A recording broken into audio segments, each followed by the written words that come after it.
أشهد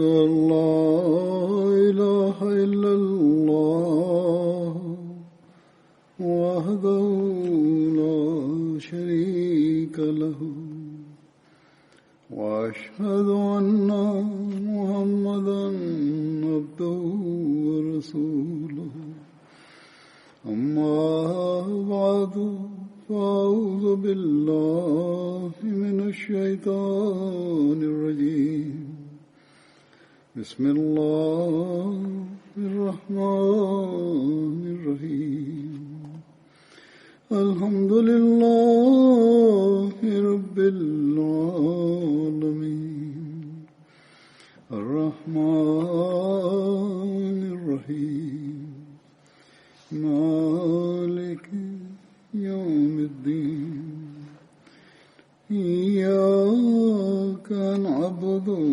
وإياك نستعين اهدنا الصراط المستقيم صراط الذين أنعمت عليهم غير المغضوب عليهم ولا الضالين.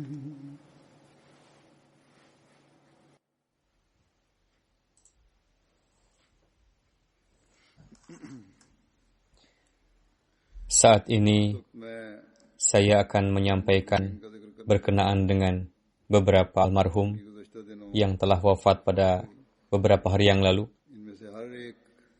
Setiap orang dari antara mereka memiliki profesi yang berbeda, kesibukan yang berbeda, dan standar pendidikan pun berbeda.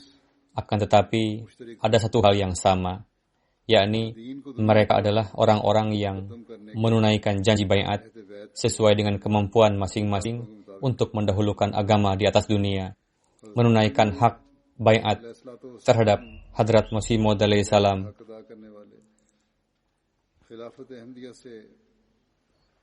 memiliki hubungan seutuhnya, setia dan ikhlas dengan khilafat Ahmadiyah, menunaikan hukukul ibad, dan membuktikan bahwa ajaran Islam yang indah, yang untuk mengamalkannya Allah Ta'ala telah mengutus hamba sejati Hadrat Rasulullah Sallallahu Alaihi Wasallam, yakni Hadrat Masih Maud alaihi salam.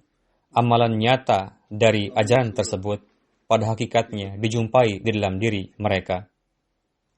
Saya telah mengatakan bahwa ada satu hal yang sama. Ini bukan hanya satu, melainkan banyak sekali keistimewaan-keistimewaan dalam diri mereka. Setelah mendengar kisah-kisah mereka, timbul keyakinan bahwa pada zaman ini, hanya dengan menyatukan diri dengan Hadrat Masih Maud alaihi salam lah, kita dapat mengetahui cara-cara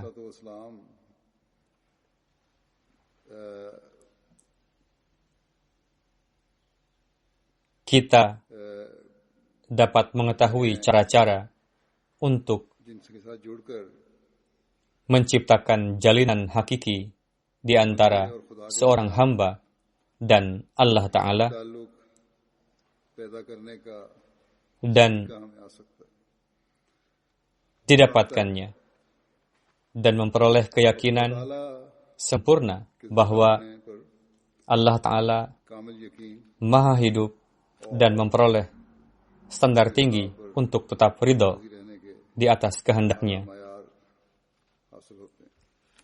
Di antara para almarhum yang ingin saya sebutkan, salah satunya adalah muballigh kita, Tuan Zulfikar Ahmad Damanik, muballigh daerah di Indonesia, yang telah wafat pada tanggal 21 April dalam usia 42 tahun. Inna lillahi wa inna ilaihi raji'un. Almarhum lahir pada 24 Mei 78 di Sumatera Utara. Nama ayah beliau Syahrul Damanik. Nama kakek beliau Syahnur Damanik. Masuknya Ahmadiyah dalam keluarga beliau melalui kakek beliau yang telah baiat melalui Maulana Zaini Dahlan pada tahun 44. मौलाना ज़ैनी Almarhum के जरिए बैत की थी। Mubalik Jemaat मरहूम Tuan Zulfikar Damanik menempuh pendidikan di Jamiah Ahmadiyah Indonesia ने dari tahun 97 sampai 2002. 2002 तक जामिया अहमदिया में Pada masa itu, di sana pendidikannya lebih sedikit beberapa tahun. चंद सालों को Setelah itu, kemudian beliau mendapatkan taufik untuk berkhidmat sebagai mubalik jemaat di berbagai tempat selama 18 tahun. बोले कि सिलसिला खिदमत सर अंजाम देने की तौफीक Kemudian beliau berkhidmat sebagai mubalik daerah di beberapa daerah. इलाकों में बतौर मुबल्लिग Di antara keluarga yang ditinggalkan, di antaranya istri beliau, Ibu Maryam Siddiqah. Selain itu ada 4 anak, Jazib, Aisyah Khola, Khaira Fatimah, dan Khairiyah Nasirah. और खौला और खैरा फातिमा और खैरा Naseer Anak perempuannya berusia kurang dari 15 tahun, dan yang laki-laki berusia 15 tahun. Anak yang keempat berusia 8 bulan, dan semuanya masuk dalam gerakan Waqf Now. Mubalik kita di sana, Tuan Mirajuddin Sahib, menerangkan bahwa Tuan Zulfikar merupakan mubalik yang sangat berhasil dan pekerja keras. Dimanapun ditempatkan, beliau menunaikan tugas-tugas tarbiyat, rabtah, posting होती dan tabligh तरबियत राब्ता कायम करने dengan sangat baik. Beliau berbicara lembut dengan setiap orang dan bersahabat dengan semua orang. Ketika bertemu, beliau senantiasa menunjukkan wajah penuh senyum, tidak pernah menuntut sesuatu, bahkan senantiasa menekankan untuk berdoa. Inilah कभी किसी चीज keistimewaan yang merupakan ruh wakif zindagi dan hendaknya ada dalam diri mereka, yakni para wakifin zindagi. Yakni jika harus meminta, maka senantiasalah minta kepada Allah Ta'ala dan jangan pernah menuntut. Ini merupakan keistimewaan yang teramat penting yang setiap wakif zindagi hendaknya berusaha untuk memilikinya.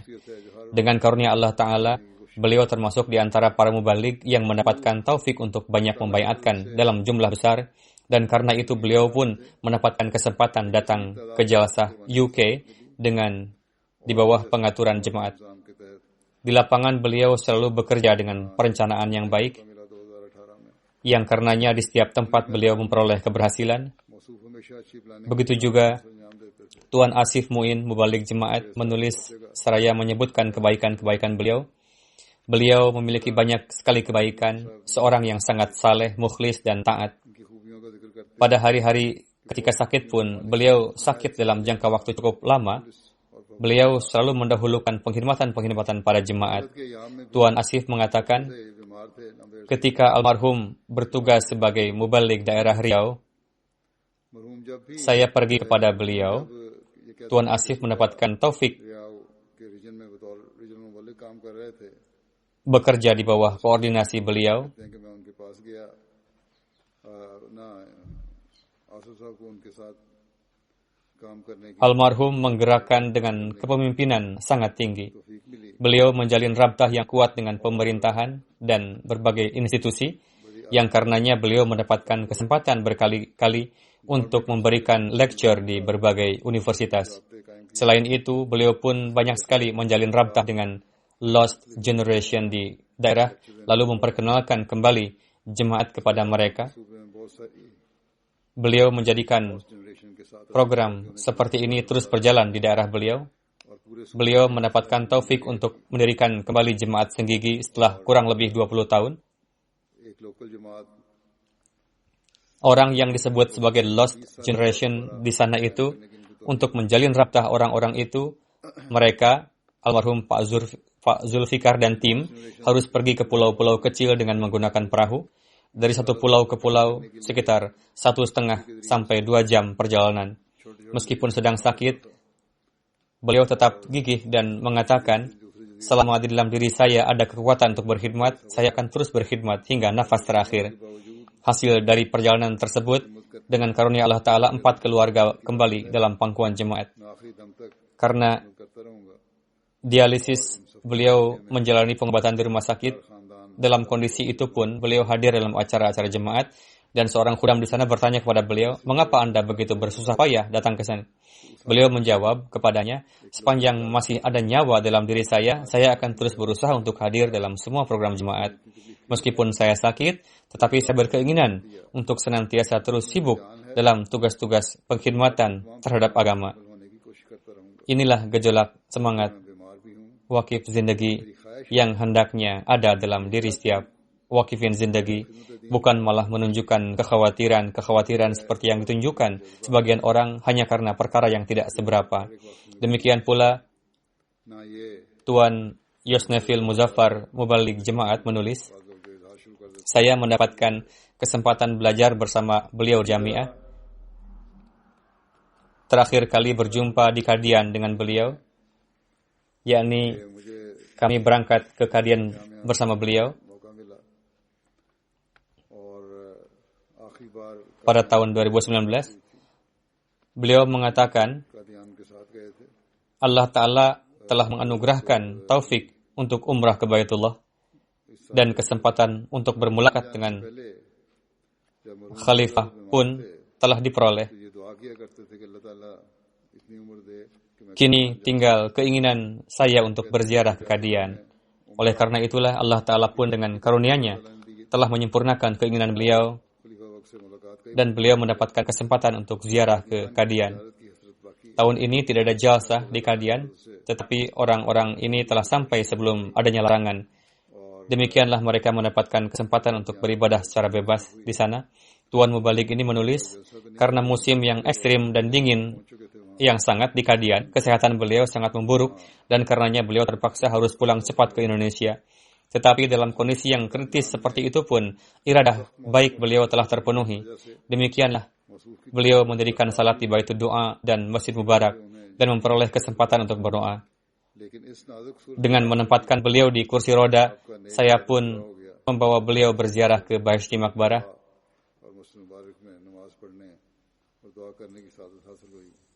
Beliau pun berdoa di sana. Beliau adalah mubalik pekerja keras. Meskipun sakit berat, beliau tidak pernah berputus asa dan pekerjaan jemaat apapun yang ditugaskan kepada beliau, beliau menunaikannya dengan baik. Begitu pula Tuan Sajid, seorang mubalik, menulis, meskipun senior, beliau tidak pernah malu untuk meminta pendapat dari junior-junior dalam urusan-urusan pertabligan. Beliau sangat rendah hati dan memiliki iradah yang sangat kuat. Tahun lalu beliau sakit, tetapi begitu beliau sembuh, beliau menghadiri Ijtima Khudam dengan menempuh perjalanan yang sangat jauh.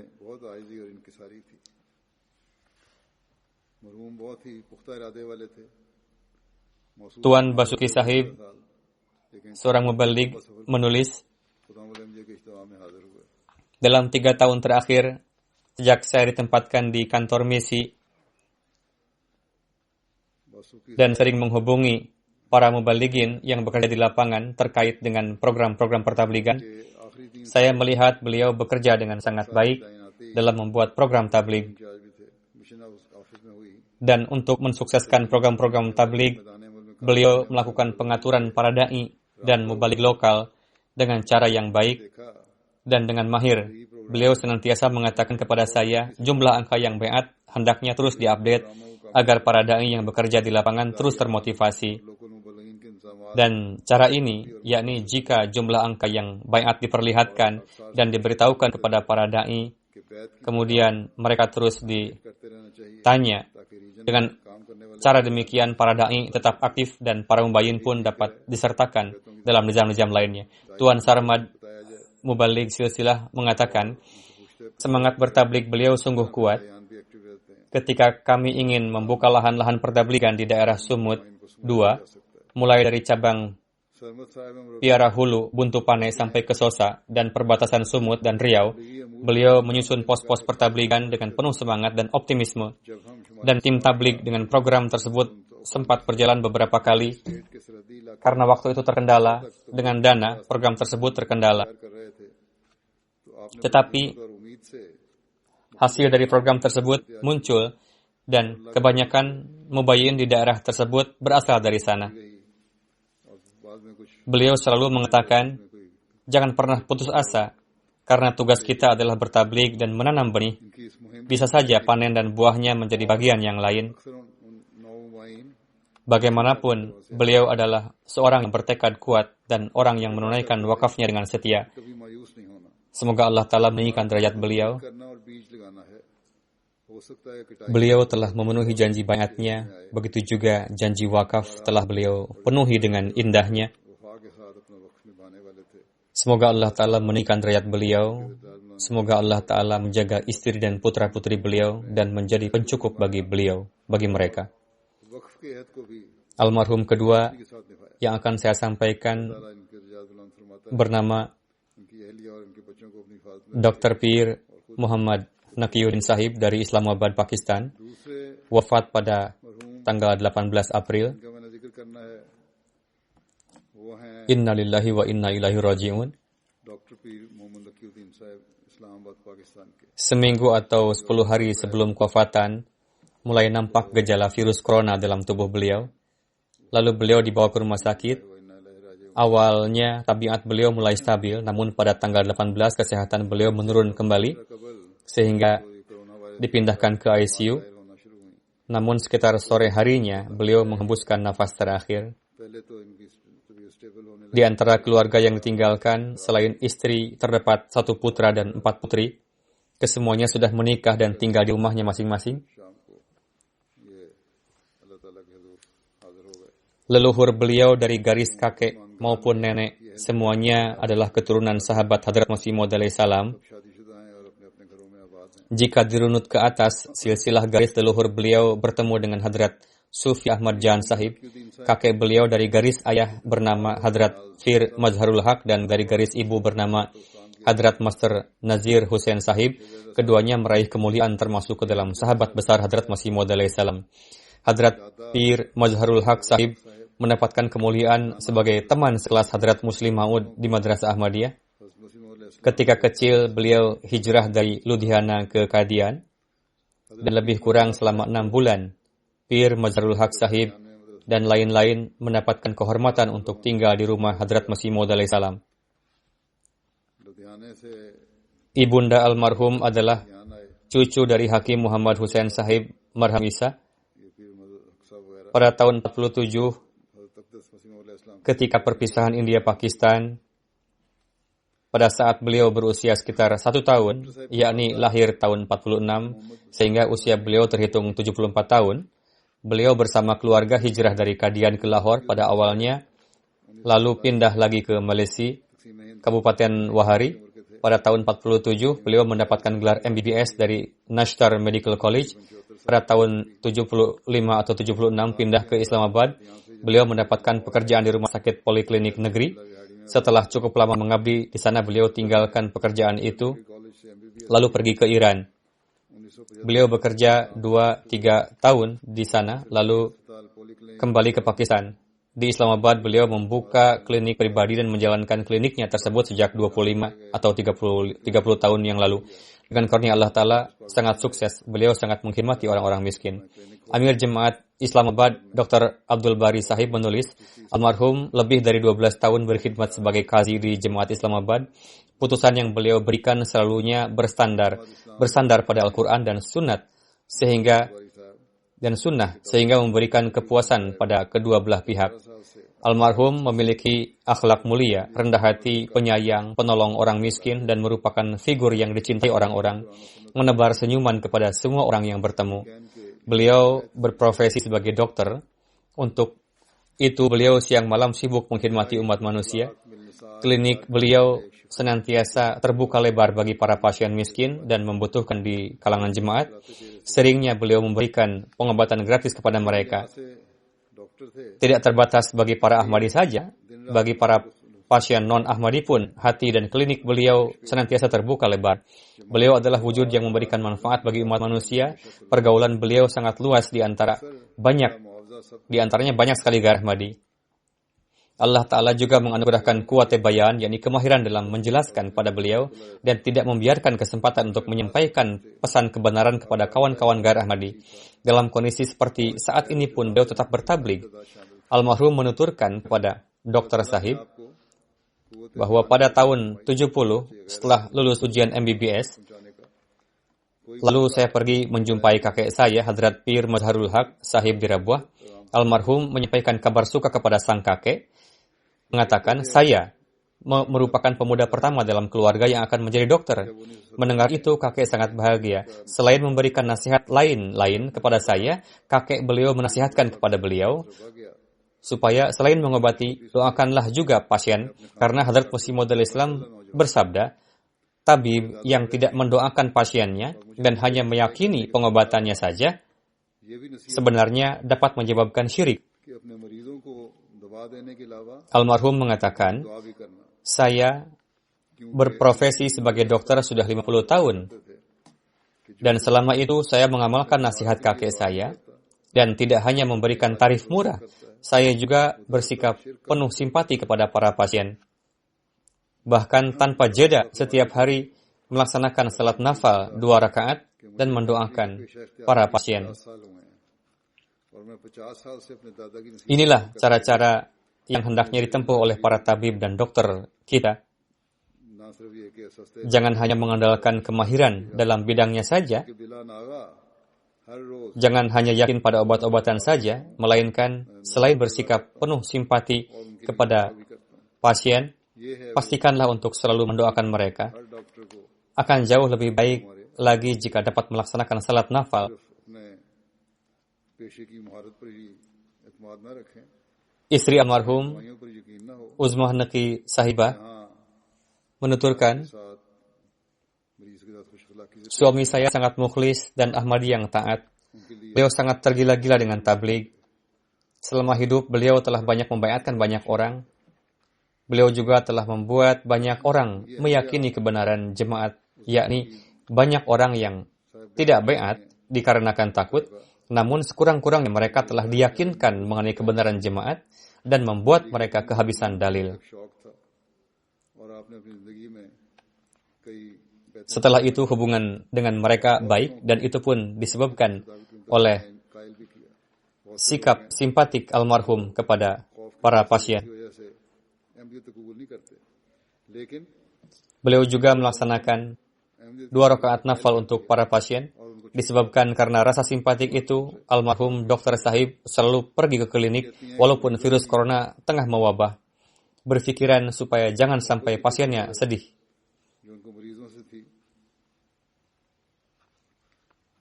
Ketika terjangkit demam, beliau mengambil libur.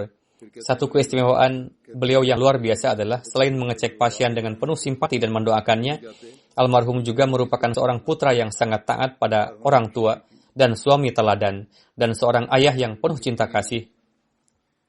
Beliau seorang wujud yang penuh kasih kepada saudara-saudari, perhatian kepada teman, dan bermanfaat bagi umat manusia. Beliau memiliki jalinan yang dalam dengan Tuhan yang Maha Hidup, sangat rajin berdoa, dan Tuhan yang Maha Hidup pun mengabulkan doa-doa beliau. Seorang putri kami yang masih belum memiliki keturunan setelah beberapa tahun perkawinan, sehingga almarhum banyak berdoa untuk itu. Suatu hari, kami menginap di rumah putri kami tersebut. Pada waktu subuh, sekeluar dari kamar mandi untuk salat tahajud, atau mungkin pada waktu salat, almarhum menunduk sedikit. Ketika ditanya, beliau menjawab, di dekat ranjang tadi ada seorang anak, yakni terjadi dalam pandangan kasyaf.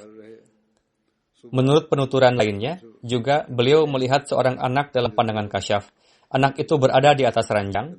Almarhum mengatakan, saya merasa anak itu akan jatuh.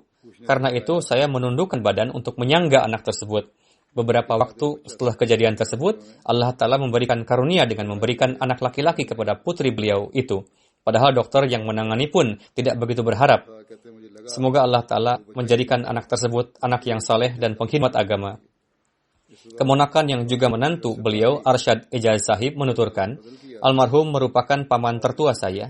Untuk itu, sejak memasuki usia dewasa, mendengar banyak hal mengenai beliau, dan menyaksikan bahwa almarhum adalah seorang yang rajin berdoa, simpatik kepada orang miskin. Beliau senantiasa mengedepankan perintah Allah Ta'ala dan Rasulnya dalam kondisi yang sangat rentan dan sesulit-sulitnya pun. Ketika memerlukan musyawarah dalam urusan kejemaatan, rumah tangga ataupun duniawi, tanpa segan-segan yang pertama kali di benak adalah menemui paman, yakni almarhum. Beliau lebih lanjut menuturkan, ada satu lagi kasyaf yang diterima oleh paman yang mungkin saja ada yang sudah mengetahuinya, yakni mengenai MTA. Sekitar tahun 2010, ketika saat itu HP dan HP layar sentuh belum dikenal oleh publik, di Pakistan sekurang-kurangnya, katanya saat itu saya tengah duduk di dekat paman, mendengarkan penuturan beliau. Paman mengabarkan, beberapa masa yang lalu saya melihat ada pengumuman layaknya azan, lalu beberapa orang mengeluarkan sesuatu dari sakunya, lalu menempelkannya ke telinga. Ketika ditanyakan, ternyata saat itu tengah berlangsung khutbah khalifah, dan orang-orang tengah mendengarkan khutbah menggunakan alat tersebut. Lalu berkata, saat ini kita menyaksikan hal itu terjadi setiap minggu. Kemudian menulis, hubungan keluarga dengan Hadrat Sufi Ahmad Jan tidak hanya dianggap menambah kehormatan bagi diri beliau sendiri, bahkan menasihatkan kepada anggota keluarga lainnya untuk menjalin hubungan pribadi dengan Allah Ta'ala. Dengan hanya berstatuskan keluarga seorang wujud suci saja, bukanlah suatu kehebatan. Karena yang utama adalah jalinan pribadi kalian dengan Tuhan. Setiap saat beliau sangat gemar dakwat ilallah, bahkan sudah sedemikian tergila-gila dengannya. Hal ini dituliskan oleh beliau dan banyak lagi yang lainnya, namun tidak mungkin dapat disampaikan semuanya. Beliau sangat gemar bertabligh dan melakukannya dengan menyampaikan dalil-dalil Al-Quran dengan cara yang baik. Secara khusus, beliau biasa mengundang para tamu Ghair Ahmadi ke rumah pada saat jalsah salanah, lalu mereka dikhidmati dengan makanan yang sangat baik. Kemudian, beliau mengaturkan para tamu supaya menyimak pidato jalsah, sehingga pintu tabligh menjadi terbuka. Menuturkan, ketika virus corona menyebar, paman tidak menghentikan pergi ke klinik, sehingga berkali-kali saya menelepon beliau dan berusaha untuk meyakinkan beliau untuk tidak usah pergi ke klinik. Namun almarhum menjawab, jika dokter duduk saja di rumah, apa yang bisa diperbuat oleh pasien? Lalu memberikan dalil-dalil untuk meyakinkan saya, sehingga saya dibuat bungkam. Dalam kondisi sangat sakit pun, almarhum tetap pergi ke klinik dan selalu mengatakan, jika datang kemari untuk mengabdi dan tugas, kita datang kemari untuk mengabdi dan tugas. Klinik ini tidak hanya bertujuan untuk mencari uang saja.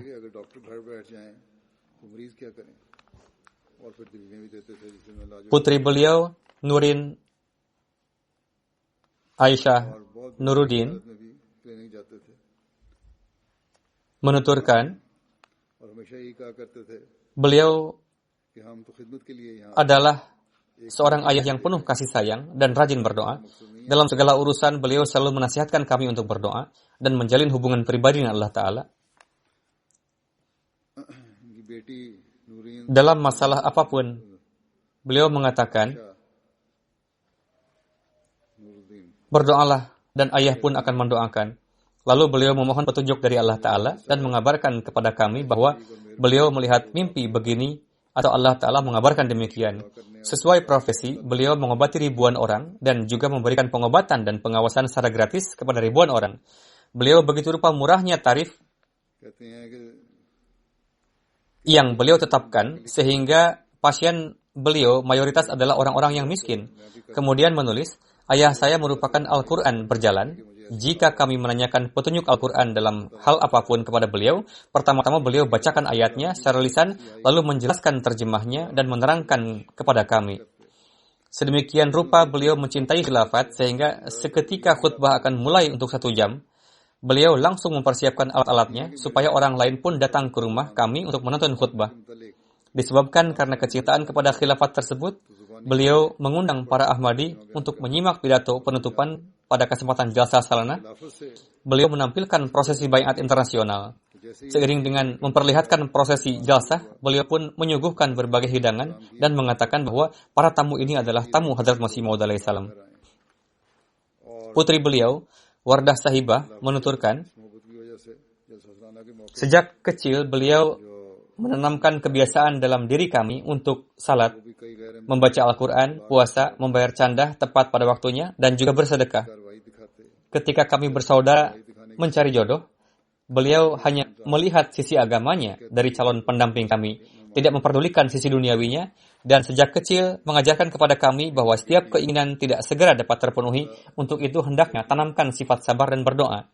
Menantu beliau Abdul Qudus menuturkan, Quran रोजे रखने hubungan saya dengan beliau layaknya seperti ayah. और सदका खैरात करने की आदत डाली। Saya selalu ingin berjumpa शादी करते हुए dengan beliau sebab देखा saya akan mendapatkan pencerahan tentang suatu hal baru, हम सबको बचपन penjelasan suatu ayat atau perihal akhlaki dari sudut pandang yang baru. इसलिए हमेशा सब्र और दुआ से काम लेना पड़ता है। Pada awal mula pernikahan kami, saya masih merasa segan dengan mertua, कि खाक namun beliau begitu rupa menghilangkan jarak sehingga rasa segan itu hilang. और कहते हैं कि मुझे हमेशा Almarhum tidak memiliki ketertarikan dengan urusan duniawi, politik, tren, dan kecenderungan zaman. Topik-topik kegemaran beliau hanya mengenai ibadah, Al-Quran, ilmu agama, dan akhlaki. शादी के शुरू दिनों Beliau menentang bid'ah layaknya benteng yang mana tidak ada yang dapat menggoyahkannya. Pada saat pernikahan dan lain-lain pun, beliau menentang keras adanya tradisi buruk. Jika ada anak-anak perempuan yang menyanyikan lagu dan darinya ada celah-celah untuk syirik, beliau langsung menghentikannya dengan keras. Fashion और जमाने के रुझान Putri beliau, Qurratul Ain Hadiah, menulis, इबादत कुरान दीनी उलूम और अखलाकियात ही महज उनके पसंदीदा almarhum menasihati saya untuk jangan memendam suatu kebencian di dalam hati pada seseorang. कोई हिला Anggaplah pihak mertua sebagai keluarga sendiri. Jangan menyakiti siapapun dengan ucapan maupun amalan. अगर कोई गीत Bersikap baik kepada orang yang berbuat baik kepada kita bukanlah suatu perbuatan yang istimewa. Yang terpenting adalah perlakukanlah orang buruk kepada kita. Quran हदिया Ajaran ini merupakan ajaran Islam yang mengenainya Hazrat Masih Maud alaihissalam mengajarkan kepada kita di zaman ini, yakni inilah yang merupakan akhlak luhur yang akan menarik perhatian orang lain kepada kita dan akan menarik mereka. किसी को अपनी जुबान से या अमल से तकलीफ न देना। Kefasadan फिर इन lebih berdosa daripada pembunuhan.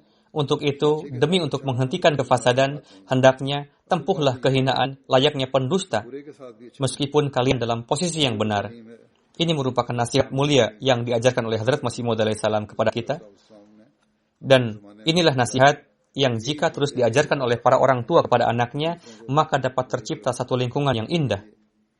मुतवज्जे करेंगे Putra beliau, दुआई तो मुतवज्जे करेंगे। Pir Muhyiddin Sahib menuturkan, फसाद saya melihat dalam mimpi, Hadrat Khalifatul Masih Ar-Rabi tengah memberikan daras di rumah kami. फसाद को रोकने Saya pun hadir di dalamnya. Huzur bersabda kepada saya, ini bukanlah rumah, melainkan pintu. Darinya kamu mendapatkan keberkatan. Jangan tinggalkan pintu ini. Huzur bersabda, ayah kamu adalah waliullah. रहें तो एक Hussain Lalu Huzur bersabda lagi, yakinlah bahwa ayah kamu adalah waliullah. आपके बेटे Almarhum banyak membantu orang-orang miskin. Banyak sekali keluarga yang beliau ambil tanggung jawab untuk memberikan sembako bulanan, pendidikan anak-anaknya, dan juga pengobatan. मैं भी वहीं Lebih dari 50% jumlah pasien setiap harinya yang digratiskan biaya pengobatannya. बैठा है Menantu beliau, Faiz मिलता है Abdul Samad Sahib, menuturkan, छोड़ना और मुझे मुखातब होकर कहते रहे almarhum sangat mencintai Al-Quran. हमारा बाप वलीउल्लाह है और फिर कहा यकीन रखो तुम्हारा बाप Ketika akan memberikan referensi, beliau pasti baca dulu ayatnya, lalu disampaikan terjemahannya. बहुत सारे खानदान Jika ada gair yang meminta tanda atau mukjizat तालीम yang merupakan bukti kebenaran Hadrat Masih Maud alaihissalam, beliau menjawab, akulah mukjizat. से ज्यादा Almarhum adalah seorang Ahmadi yang ideal. Beliau merupakan penggenapan contoh Ahmadi ideal seperti yang diharapkan oleh Hadrat Masih Maud alaihissalam. बयान करते हैं Dalam tabiat beliau dijumpai hal ini, yakni siapapun yang berjumpa dengan beliau akan merasakan timbulnya kecenderungan dalam diri orang tersebut pada kebaikan. Inilah yang merupakan sifat-sifat seorang Ahmadi yang baik, yakni orang yang bergaul dengannya menjadi baik. जब कोई कहता है कि Tidak hanya itu saja, beliau mengatakan bahwa Quran या मौजूदा दिखाओ गैर अहमदियों से बात akulah tanda kebenaran. तो कहते थे Ketika Ghair Ahmadi menganggap sebagian dalil yang beliau sampaikan sebagai lelucon, almarhum mengatakan, saya tidak sedang bercanda, tapi merupakan hakikat. Lalu beliau meyakinkan orang tersebut dengan dalil bahwa sebagai Ahmadi dan banyak sekali Ahmadi yang mengamalkan ajaran yang benar, mereka merupakan tanda hidup dan mukjizat akan kebenaran Hadrat Masih Maud alaihissalam. Inilah standar yang siogianya diupayakan oleh para Ahmadi untuk dimiliki, yakni alih-alih mencari-cari tanda kebenaran yang sudah lama, jadilah sebagai wujud tanda itu sendiri. Abdur Rauf Sahib, Naib Amir, Islamabad menuturkan, banyak orang yang menzahirkan bahwa kami tidak mengenal dokter lain. Apa yang dilakukan? दलाइल से दूसरों को कायल करते थे। Banyak di antaranya para Ahmadi yang miskin yang tidak pernah mengalami masalah pengobatan tanpa pikir pergi ke klinik almarhum dan berobat di sana. मुइज़ा हैं हज़रत मसीह मौला इस्लाम की सदा Banyak sekali gair Ahmadi yang menzahirkan bahwa almarhum adalah sesepuh dalam rumah kami. अपनाने की Kami selalu meminta musyawarah almarhum sebelum mengerjakan sesuatu. खाना को तलाश करने के Yang meminta musyawarah dari beliau tidak hanya Ahmadi, bahkan gair Ahmadi juga.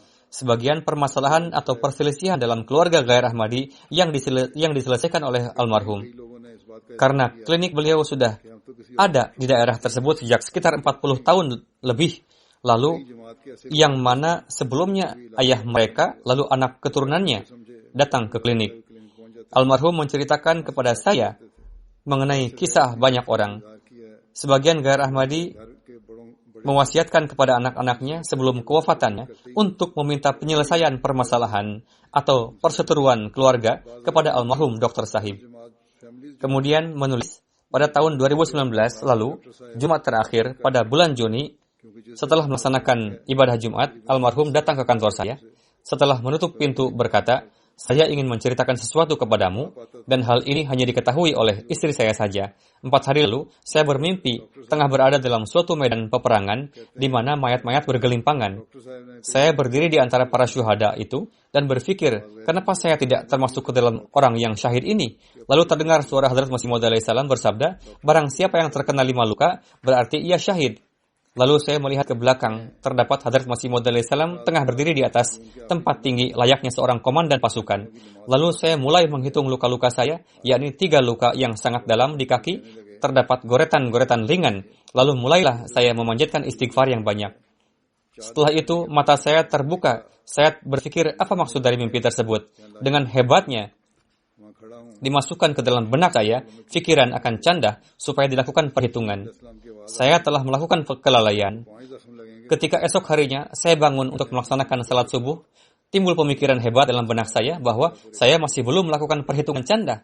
Lalu saya lakukan penghisaban dan memang benar, ada sejumlah uang yang masih belum terhitung candahnya. Pada hari ini, saya telah menyerahkan cek senilai 1 juta rupiah kepada sekretaris mal dan berkata sejak saat itu, saya banyak-banyak beristighfar.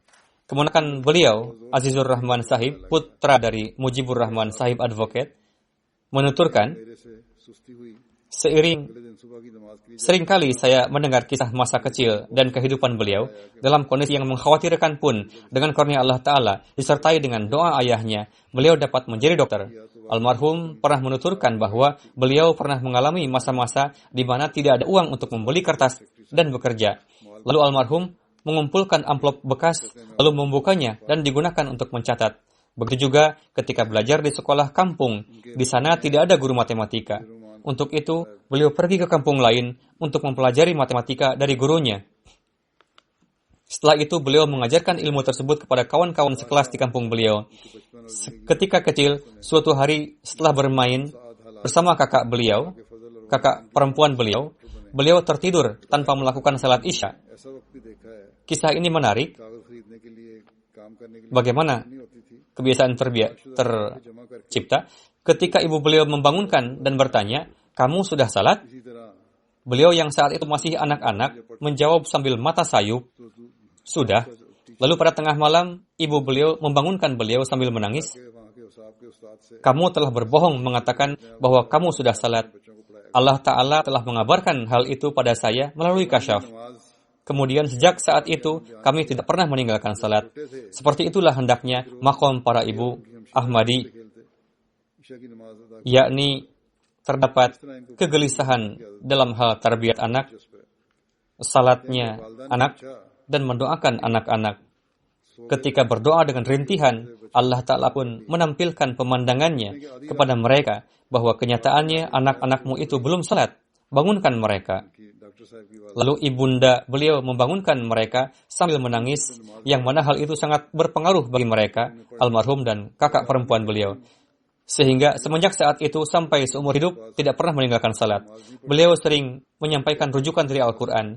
Beliau selalu mengatakan jika tidak tercipta jalanan hidup dengan Allah Ta'ala, berarti hak baiat kepada Hadrat Masih Maud alaihissalam tidaklah terpenuhi. Karena tujuan dari pengutusan Hadrat Huzur alaihissalam adalah untuk menciptakan jalan hidup dengan Allah Ta'ala. Keponakan beliau, Dr. Ataur Rahman Sahib menuturkan, almarhum selalu mentadaburi Al-Quran dan memiliki wawasan Al-Quran yang luas. Beliau menghafal banyak ayat-ayat Al-Quran dan yang panjang. Meskipun kondisi Pakistan saat ini, beliau tetap mengundang para penentang keras ke rumah, lalu memperlihatkan prosesi jalsah dan khutbah kepada mereka di MTA. Kebanyakan orang terkesan dengan tablik beliau dan dengan karunia Allah Ta'ala banyak buah baiat yang diraih. Semoga Allah Ta'ala meninggikan derajat almarhum. Jenazah berikutnya adalah yang terhormat Ghulam Mustafa Sahib yang sebelumnya tinggal di London, pindah ke Tilford di sini. Beliau adalah sukarelawan yang berkhidmat di kantor Private Secretary UK. Beliau wafat pada tanggal 25 April lalu pada usia 69 tahun. Innalillahi wa inna ilaihi raji'un. Beliau baiat pada tahun 83 pada masa khalifah ketiga. Pada tahun 86 pindah ke London dan tinggal di masjid.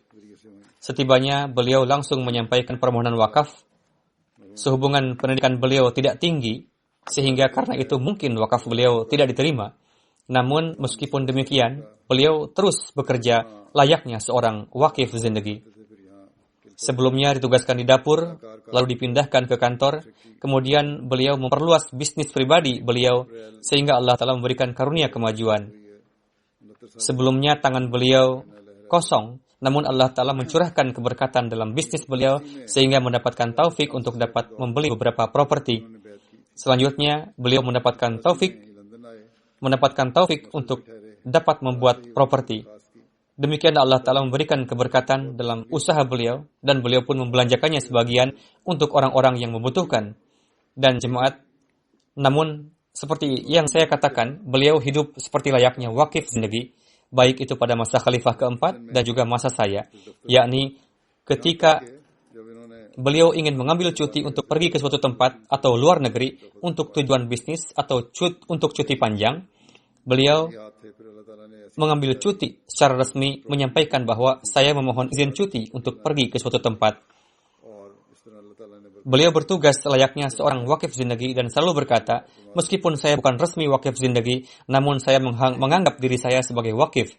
Alhasil, beliau memenuhi janji kepada Allah Ta'ala untuk mewakafkan hidup dengan penuh kesetiaan. Ketika tinggal di masjid, pada mulanya diajak oleh seseorang untuk bekerja di restoran, dan beliau pernah bekerja di sana sebagai waiter. Namun beliau tidak menyukai pekerjaan tersebut. Lalu pada hari berikutnya beliau tinggalkan pekerjaan itu dan berkata bahwa saya pikir daripada mendapatkan uang namun tidak berguna, lebih baik mencuci wadah di langgar tanah Hazrat Masih Maud alaihissalam. Lalu beliau mulai bekerja di dapur Masjid Fazl bersama dengan Wali Shah Sahib. Lalu beliau juga bertugas sekian lama sebagai anggota pengamanan khas. Pada tahun 93, Hazrat Khalifatul Masih Ar-Rabi menugaskan beliau di kantor Private Secretary. Dan sampai saat ini beliau melaksanakan tugas tersebut dengan sangat baik. Almarhum adalah musi. Keluarga yang ditinggalkan diantaranya adalah istri, 2 putri dan 1 putra. Istri beliau Mahmudah Mustafa Sahibah menuturkan, kami hidup sekitar 34 tahun hidup bersama. Selama itu saya dapat memberikan kesaksian bahwa setiap langkah beliau demi Allah Ta'ala. Beliau memiliki banyak sekali keistimewaan. Beliau seorang suami, ayah, dan saudara yang mukhlis dan menjaga hubungan kekerabatan. Beliau adalah seorang yang berpandangan jauh, bermanfaat bagi setiap orang, berkhidmat dengan tulus dan pemberani. Beliau adalah wujud yang fana terhadap khilafat. Beliau pernah berkata, ketika saya baiat di Pakistan, saya berjanji pada diri sendiri untuk selalu hidup dekat dengan khilafat. Saat itu beliau tidak memiliki sarana, namun dengan karunia Allah Ta'ala, beliau memenuhi janji tersebut dan Allah Ta'ala pun menyediakan sarananya. Beliau sangat gemar berkorban harta. Istri beliau menuturkan, saya ingat ketika putra kami lahir, saya katakan kepada beliau, saya berpikir untuk menyerahkan setengah perhiasan saya kepada jemaat. Almarhum serta-merta menjawab, kenapa setengah-setengah? Berikan saja semuanya. Kisah lama, ketika ada gerakan untuk membangun masjid untuk Afrika, Saat itu beliau tidak memiliki rumah, namun seberapapun uang yang terkumpul saat itu, beliau berikan semuanya untuk masjid. Beliau sangat irit untuk pengeluaran diri sendiri, namun ketika membelanjakan untuk orang lain tanpa fikir-fikir. Selalunya ketika mendahulukan agama, saat itu seperti seorang mukmin sejati meraih keduanya, yakni dunia dan akhirat. Beliau selalu mengajak saya dalam berbagai tugas supaya saya pun mengetahui banyak hal dan beliau yakin sepenuhnya kepada saya. Selanjutnya menuturkan Mustafa Sahib satu-satunya Ahmadi dalam keluarga beliau. Ketika baiat, beliau bertekad untuk tidak akan mengambil bagian warisan ayah beliau dan berdoa, "Ya Allah, jika memang Al-Masih engkau ini benar dan saya baiat dengan meyakininya benar, maka berikanlah aku dari sisimu dan jangan biarkan aku bergantung kepada siapapun." Allah Ta'ala mengabulkan keinginan beliau tersebut dan membuktikan bahwa langkah yang telah kamu tempuh, yakni baiat, pada hakikatnya adalah benar. Lalu Allah Ta'ala pun menolong beliau dengan beragam cara. Beliau membuatkan masjid besar di kampungnya karena berpikir bahwa kapan saja orang-orang ghair ini bisa menjadi Ahmadi. Selain itu, beliau juga sering membantu saudara dari kerabat beliau dengan beragam cara. Beliau sangat yakin dengan pengabulan doa-doanya. Istri beliau menuturkan, dan banyak sekali kejadian yang beliau tulis sendiri nantinya. Putri beliau, Sabiyah Mustafa, menuliskan, tujuan dari kehidupan ayah saya adalah untuk mencintai zat Allah Ta'ala dan nizam khilafat yang telah didirikannya. Beliau sangat bertawakal kepada Allah Ta'ala. Beliau sering menceritakan kepada kami bahwa beliau berdoa pada suatu saat dan dikabulkan. Beliau selalu berusaha untuk bagaimana mendapatkan tabaruk Khalifatul Masih. Ketika mendapatkan tabaruk, beliau pasti menyimpan bagian untuk diri beliau sendiri dan sedikit-sedikit dibagikan kepada orang-orang supaya mereka mendapatkan keberkatannya. Beliau juga mengumpulkan tabaruk di rumah dengan niat supaya dapat memberikan bagian di antaranya kepada para tamu jalsah. Beliau menuturkan, banyak orang yang mengenal ayah saya mengatakan bahwa kami merasa seperti menjadi anak yatim dengan kewafatan beliau. Beliau sangat banyak membantu orang-orang miskin. Ketika kami tinggal di London, kami pindah dari Tooting ke Grayson Hall. Almarhum secepatnya berusaha untuk mendapatkan rumah yang besar supaya mendapatkan taufik untuk bisa mengkhidmati para tamu Hadrat Masih Maud salam dengan sebaik-baiknya, dan selalu mengatakan, jika ingin mendapatkan rumah, maka harus tetap berada dalam naungan khilafat, jangan jauh dari khilafat. Putri beliau mengatakan, ayah saya membantu setiap orang dengan penuh ketulusan. Jika ada seseorang yang berada dalam kesulitan, maka sebisa mungkin beliau berusaha untuk membantunya. Di hari-hari ketika beliau sakit, beliau memberikan nasihat terakhirnya kepada saya, jalinlah selalu ikatan dengan jemaat, dawamlah dalam salat, dan membaca Al-Quran, maka Allah senantiasa akan menyertai. Putri sulung beliau, yang sebelumnya adalah putri bungsu, Madiha Mustafa, menuturkan, memang ayah kami berasal dari desa dan tidak begitu terpelajar, namun pemikiran-pemikiran, gagasan-gagasan, dan cara hidup beliau sangat terpelajar, mengungguli orang lain. Di dunia, pada masa sekarang ini, sangat sedikit didapati orang yang memberikan kedudukan yang setara terhadap laki-laki dan perempuan dalam arti yang sebenarnya. Beliau tidak pernah menganggap putri-putrinya sebagai beban, bahkan seringkali mengatakan bahwa siapa saja yang mempunyai anak perempuan, maka ia telah sukses. Hari-hari kerja kerasnya telah selesai dan hari-hari istirahatnya telah dimulai. Beliau telah menunaikan kewajiban untuk memberikan pendidikan dan tarbiyat yang setara kepada putra dan putrinya. Meskipun beliau mencintai putra-putri beliau, namun beliau tidak pernah meninggalkan hak Allah Ta'ala dan hak hambanya. Pada saat pernikahan putri beliau, atau ketika ada suatu pekerjaan lainnya, beliau tidak pernah meninggalkan salat. Beliau bertawakal kepada Allah Ta'ala. Beliau merasa khawatir bahwa jangan sampai dikarenakan suatu kekurangan dalam ibadah akan membuat Allah Ta'ala murka. Putra beliau, Tuan Sarfaraz Mahmud, menuturkan, ketika kami tinggal di Tooting, pada saat itu kami secara rutin pergi ke Masjid Fazal untuk melaksanakan salat. Ketika sewaktu-waktu kami tidak bisa pergi ke masjid, beliau memastikan bahwa kami semua melaksanakan salat berjamaah di rumah. Almarhum mengatakan kepada saya, hal apapun yang kamu inginkan dalam hidup ini, hanya Allah Ta'ala lah yang bisa memenuhinya. Jika waktu salat tiba, maka beliau tinggalkan sebuah pekerjaan dan mengutamakan melaksanakan salat terlebih dahulu. Kemudian putra beliau menuturkan, hingga saya berusia 15 tahun, beliau selalu mengajak saya untuk salat subuh. kami mendapatkan keberkatan dari doa-doa beliau. Sepulang dari masjid, beliau mengevaluasi salat subuh saya. Apakah saya pergi ke masjid ataukah tidak?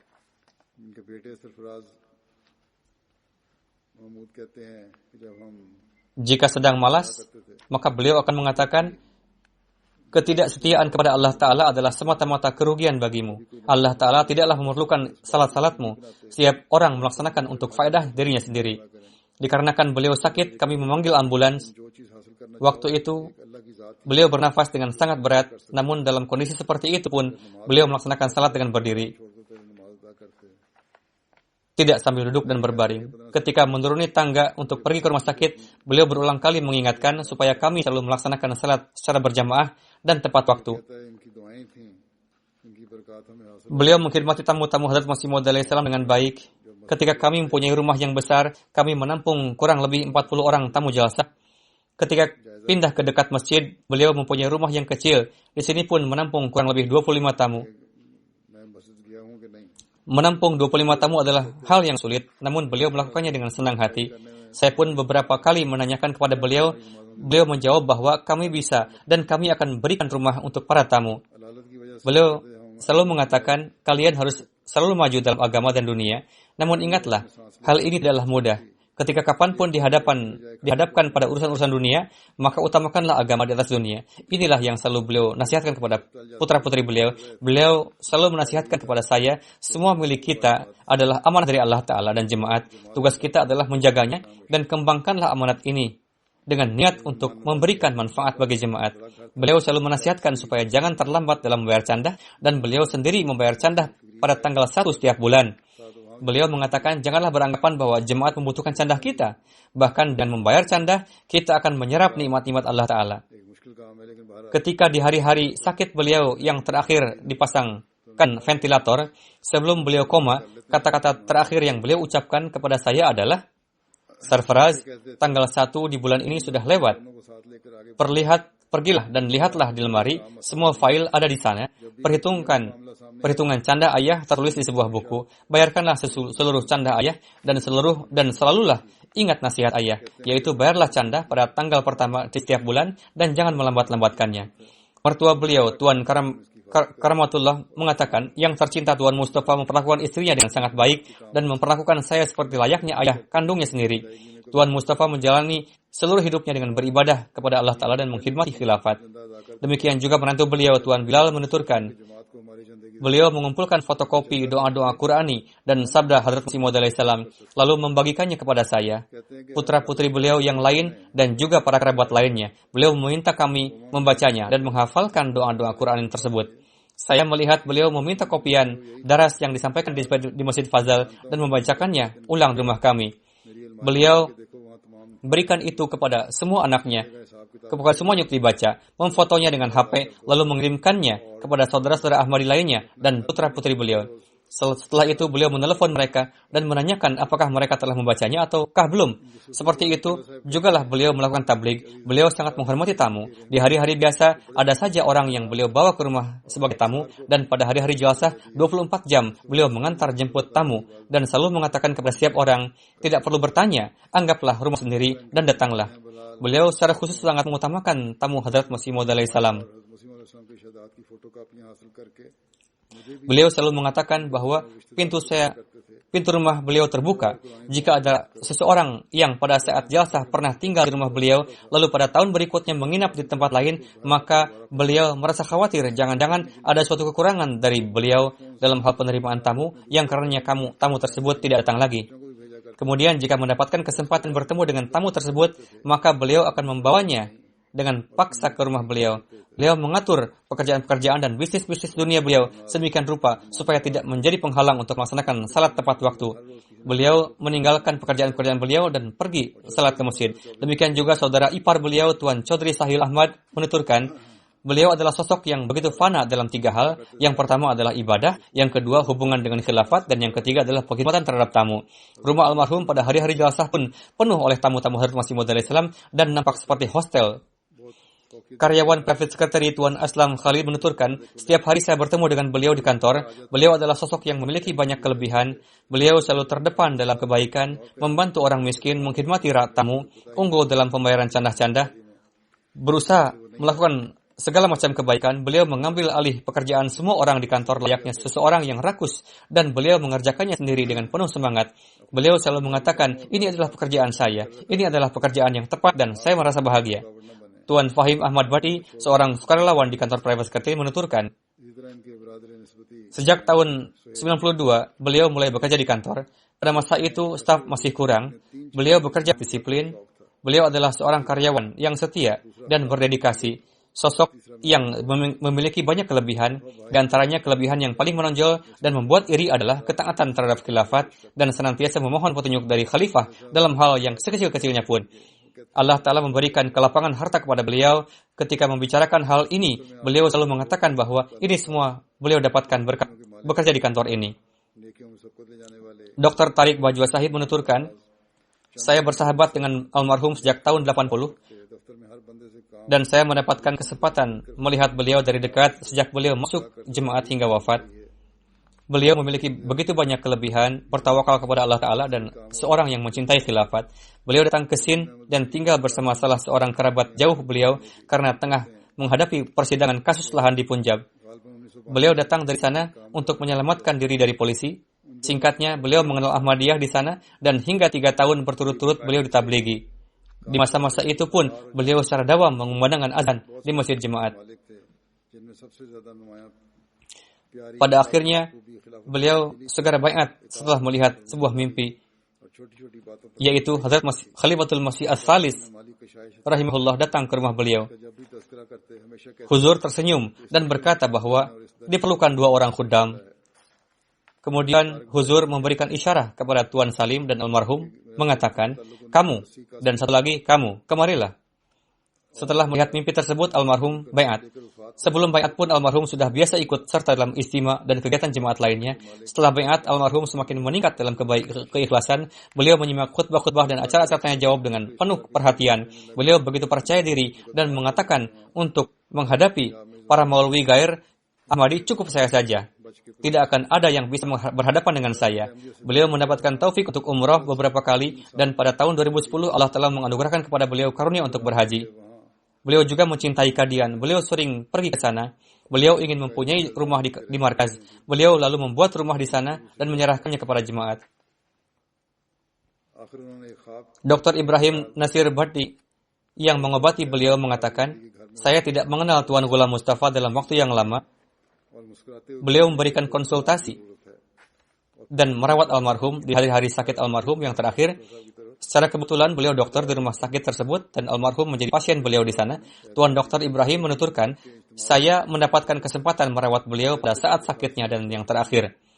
Di masa yang singkat tersebut, saya mencatat beberapa hal yang menarik untuk disampaikan. Meskipun beliau menderita sakit keras yang disebabkan oleh virus corona ini, beliau selalu ridho dengan takdir Allah Ta'ala. Saya ingat ketika saya menemui beliau dan mengatakan kepada beliau bahwa dikarenakan parahnya sakit beliau ini, sepertinya tidak ada kemungkinan untuk bisa sembuh. Mendengar hal ini, Tuan Mustafa terdiam sejenak lalu mengatakan, apapun yang menjadi kehendak Allah Ta'ala, saya ridho terhadapnya.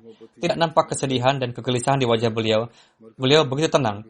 Kemudian Tuan Dokter menyampaikan hal lainnya yang membuat saya sangat terkesan akan kecintaan beliau terhadap khilafat. Beliau menuturkan, dikarenakan parahnya kondisi beliau, kami harus memasang CPAP, yaitu alat yang sangat menyakitkan untuk memompa oksigen, yang terkadang membuat pasien pingsan dan menimbulkan kondisi yang mengerikan. Ketika beliau merasakan sakit disebabkan oleh pemasangan mesin tersebut, keluarga beliau mendatangi beliau dan mengatakan bahwa ada pesan dari khalifah, yakni pesan dari saya, jadi Huzur. Pesan tersebut adalah, ikutilah petunjuk dari para dokter. Ketika almarhum mendapatkan pesan saya ini, seketika beliau menjadi rileks dan dengan tenang beliau menjalani proses tersebut. Semangat beliau meningkat dan timbul suatu kekuatan dalam tubuh beliau. Tuan Dokter menuturkan, demikian juga saya melihat beliau tidak meminum obat hemopati yang mungkin bisa membuat kondisi lebih baik hanya karena saya menyarankan seperti itu. Ini adalah suatu contoh kecintaan dan kesetiaan terhadap khilafat yang tidak ada bandingannya, yang sangat berkesan bagi saya. Semoga Allah Ta'ala meninggikan derajat para almarhum yang telah memperlihatkan kesetiaan kepada Allah Ta'ala dan agama, dan sebagaimana mereka berusaha untuk memenuhi janji baiat mereka. Semoga Allah Ta'ala memperlakukan mereka dengan kasih sayang. Lebih dari itu, sebagaimana yang disabdakan oleh Hazrat Masih Maud alaihi salam, mereka ini termasuk ke dalam golongan para syuhada. Semoga Allah Ta'ala menjaga dan memelihara putra-putri mereka dan diberikan taufik oleh Allah Ta'ala untuk dapat mengikuti dan meneruskan kebaikan-kebaikan para almarhum. Semoga mereka menjadi orang-orang yang menciptakan hubungan dengan Allah Ta'ala dan senantiasa menjalin hubungan dengan jemaat dan khilafat. Dan doa-doa yang dipanjatkan para orang tua mereka untuk mereka, semoga Allah Ta'ala senantiasa mengabulkannya untuk mereka. Amin. और खिलाफत से मोहब्बत और वफा का ताल्लुक ऐसा बेमिसाल है, डॉक्टर साहब कहते हैं मैं इससे मुतासर हुए बगैर नहीं रह सका। अल्लाह ताला तमाम मरहूमीन के दर्जात बुलंद फरमाए। जो वफा उन्होंने खुदा ताला और उसके दीन के साथ की है और जिस तरह अपने अहद बैत निभाने की कोशिश की है, अल्लाह ताला इससे बढ़कर इनसे प्यार का सलूक फरमाए। हज़रत मसीह अलैहिस्सलाम ने जैसा कि फरमाया था, ये लोग शहदा में शामिल हैं। अल्लाह ताला इनकी औलाद को भी अपनी हिफ्ज़ व अमान में रखे और उनकी नेकियां अपनाने और जारी रखने की तौफीक अल्लाह ताला अता फरमाए। अल्लाह ताला से ताल्लुक़ पैदा करने वाले हों और जमात और खिलाफत से हमेशा वफा का ताल्लुक़ रखने वाले हों, और जो वालिदैन ने इनके लिए दुआएं की हैं उनको हमेशा अल्लाह ताला इनकी हक़ में कबूल फरमाता रहे।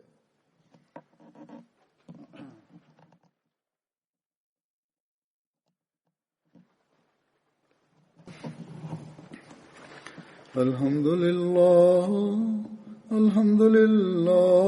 नहमदुहु व नस्तईनुहु व नस्तगफिरुहु व नु'मिनु बिही व नतवक्कलु अलैहि ونعوذ بالله من شرور أنفسنا ومن سيئات أعمالنا من يهده الله فلا مضل له ومن يضلل فلا هادي له ونشهد أن لا إله إلا الله ونشهد أن محمدا عبده ورسوله عباد الله رحمكم الله إن الله يأمر بالعدل والإحسان وإيتاء ذي القربى وينهى عن الفحشاء